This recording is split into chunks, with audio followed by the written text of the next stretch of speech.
Air Force.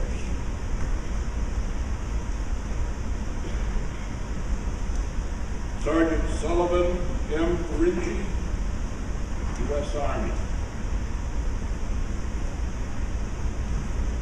EFC George Gilbert, U.S. Army.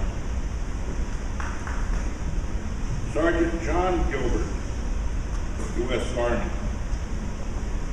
First Lieutenant Peter Hoplock, U.S. Army Air Force.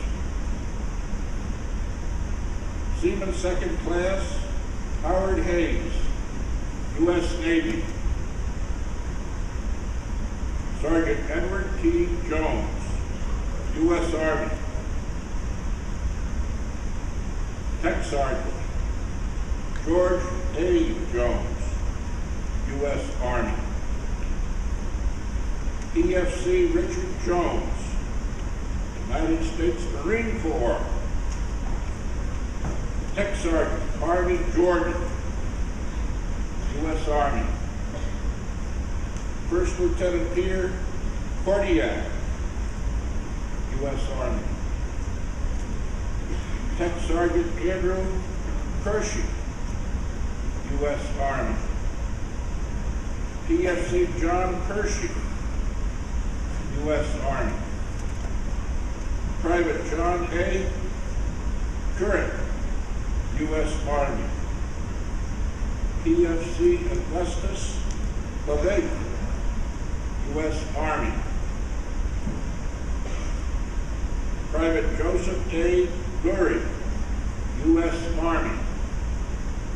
PFC Albert Liebert, U.S. Army. Sergeant Edward McGrath, U.S. Army. EFC John Moffett, U.S. Army. Second Lieutenant Henry Nelson, U.S. Army Air Force. Staff Sergeant Robert O'Donnell, U.S. Army. Captain Floyd Olson, U.S. Army Air Force. Staff Sergeant Michael Grahota, U.S. Army. PFC Norman Pritchard, U.S. Army. EFC Robert Roche, U.S. Army. PFC Donald Schaefer, U.S. Army. Staff Sergeant John Schindler, U.S. Army. PFC Clarence Thomas, U.S. Army. Last but not least, Private Pierce Williams, U.S. Army.